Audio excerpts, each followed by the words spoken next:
ओम साई नमो नमः। श्री साई नमो नमः।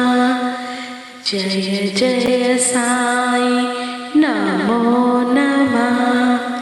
सद्गुरु साई नमो नमः। ओम साई नमो नमः। श्री साई नमो नमः। सद्गुरु साई नमो नमः। जय जय साई नमो नमः। ओम साई नमो नमः। श्री साई नमो नमः। जय जय साई नमो नमः। श्री साई नमो नमः। कैसे हैं आप सब? आशा करती हूँ आप सभी अच्छे होंगे, स्वस्थ होंगे और मस्त होंगे।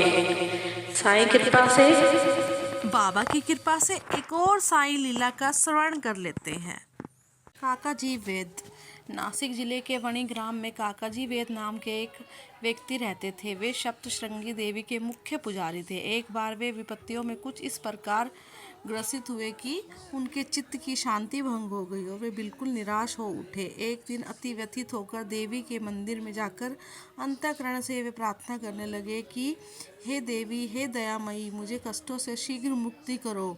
उनकी प्रार्थना से देवी प्रसन्न हो गई और उसी रात्रि को उन्हें स्वप्न में बोली कि तू बाबा के पास जा, वहाँ तेरा मन शांत और स्थिर हो जाएगा। बाबा का परिचय जानने को काका जी बड़े उत्सुक थे, परंतु देवी से प्रश्न करने के पूर्व ही उनकी निद्रा भंग हो गई।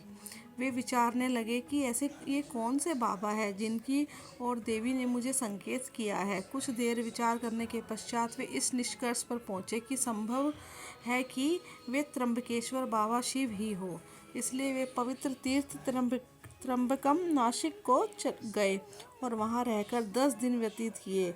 वे प्रातःकाल उठकर स्नान आदि से निवृत्त हो रुद्र मंत्र का जाप करने लगे, साथ ही साथ अभिषेक व अन्य धार्मिक कृत्य भी करने लगे, परंतु उनका मन पूर्णतः ही अशांत बना रहा। तब फिर अपने घर लौटकर वे अति करुण स्वर में देवी की स्तुति करने लगे। उसी रात्रि में देवी ने पुनः स्वप्न में दर्शन देकर कहा कि तू व्यर्थ ही त्र्यंबकेश्वर क्यों गया?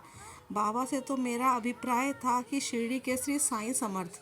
अब काका जी के समक्ष मुख्य प्रश्न यह उपस्थित हो गया कि वे कैसे और कब शिरडी जाकर बाबा के दर्शन का लाभ उठाए। यथार्थ में यदि कोई व्यक्ति किसी संत के दर्शन का आतुर हो तो केवल संत ही नहीं, भगवान भी उसकी इच्छा पूर्ण कर देते हैं। वस्तुतः यदि पूछा जाए तो संत और अनंत एक ही है और उनमें कोई भिन्नता नहीं है। यदि कोई कहे कि मैं स्वतः ही अमुक संत के दर्शन को जाऊंगा तो इसके अतिरिक्त और क्या कहा जा सकता है? संत की इच्छा के विरुद्ध उनके समीप कौन जाकर दर्शन ले सकता है? उनकी संत के बिना वृक्ष का एक पत्ता भी नहीं हिल सकता। जिनकी तीव्र उत्कंठा संत दर्शन की होती है, तदनुसार ही उसकी भक्ति और विश्राम में वृद्धि हो जाएगी और उतनी ही शीघ्रता से उनकी मनोकामना भी सफलतापूर्वक पूर्ण होगी। जो निमंत्रण देता है वह आदर आतिथ्य का प्रबंधन भी करता है। काका जी के संबंध में सचमुच यही हुआ। जब काका जी शिरडी यात्रा का विचार कर ही रहे थे, उसी समय उनके यहाँ एक अतिथि आया जो श्यामा के अतिरिक्त कोई और न था। श्यामा बाबा के अतरंग भक्तों में से एक थे। वे ठीक इसी समय वाणी में क्यों और कैसे आ पहुँचे, अब हम इस पर दृष्टि डालेंगे। बाल्यावस्था में वे एक बार बहुत बीमार पड़ गए थे। उनकी माता ने अपनी कुल देवी सप्तशृंगी से प्रार्थना की कि यदि मेरा पुत्र निरोग हो जाएगा तो मैं तुम्हारे चरणों में लाकर डालूंगी। कुछ वर्षों के पश्चात ही उनकी माता के स्तन में दाद हो गए। तब उन्होंने पुनः देवी से प्रार्थना की कि यदि मैं रोग मुक्त हो जाऊंगी तो तुम्हें चांदी के 2 स्तन चढ़ाऊंगी। पर ये दोनों वचन अधूरे ही रहे। परंतु जब वे मृत्युशैया पर पड़ी थी तो उन्होंने अपने पुत्र श्यामा को समीप बुलाकर उन दोनों वचनों की स्मृति दिलाई तथा उन्हें पूर्ण करने का आश्वासन पाकर प्राण त्याग दिए। कुछ दिनों के पश्चात वे अपनी यह प्रतिज्ञा भूल गए और इसे भूले पूरे 30 साल व्यतीत हो गए। तभी एक प्रसिद्ध ज्योतिषी शिरडी आए और वहाँ लगभग 1 मास ठहरे। श्री बूटी साहेब और अन्य लोगों को बतलाए उनके सभी भविष्य प्राय सही निकले, जिनसे सबको पूर्ण संतोष हुआ। श्यामा के लघु भ्राता बापा जी ने भी उनसे कुछ प्रश्न पूछे।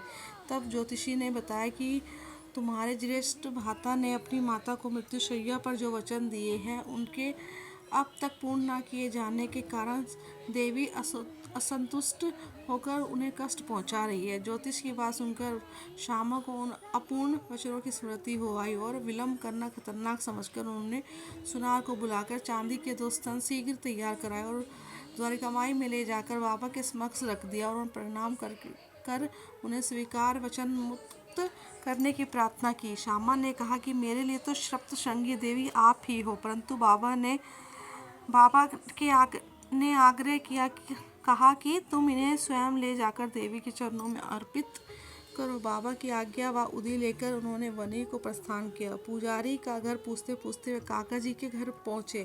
काका जी इस समय बाबा के दर्शनों को बहुत उत्सुक थे और ठीक ऐसे ही मौके पर श्यामा भी वहां पहुंच गए। वह संयोग भी कैसा विचित्र था।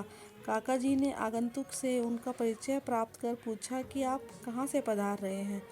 जब उन्होंने सुना कि वे शिरडी से आ रहे तो एकदम प्रेरणोन्मत्त हो श्यामा से लिपट गए और फिर दोनों का श्री साईं लीलाओं पर वार्तालाप आरंभ हो गया। अपने वचन संबंधी कृत्यों का पूर्ण कर वे काका जी के साथ शिरडी लौट आए। काका जी द्वारिकामाई पहुंचकर बाबा के श्री चरणों से जा लिपटे। उनके नेत्रों से प्रेमाश्रुओं की धारा बहने लगी और उनका चित्त स्थिर हो गया। देवी के दृष्टांत अनुसार जैसे ही उन्होंने बाबा के दर्शन किए उनके मन की शांति तुरंत नष्ट हो गई और वे परम शीतलता का अनुभव करने लगे। वे विचार करने लगे कि कैसी अद्भुत शक्ति है कि बिना कोई संभाषण या प्रश्नोत्तर किए अथवा आशीष पाए दर्शन मात्र से ही अपार प्रसन्नता हो रही है। सचमुच में दर्शन का महत्व तो इसे ही कहते हैं। उनके तृषित नयन श्री साईं चरणों पर अटक गए और वे अपनी जिह्वा से एक भी शब्द न बोल सके। बाबा की अन्य लीलाएं सुनकर उन्हें अपार आनंद हुआ और वे पूर्णतः बाबा के शरणागत हो गए। सब चिंताओं और कष्टों को भूलकर वे परम आनंदित हुए।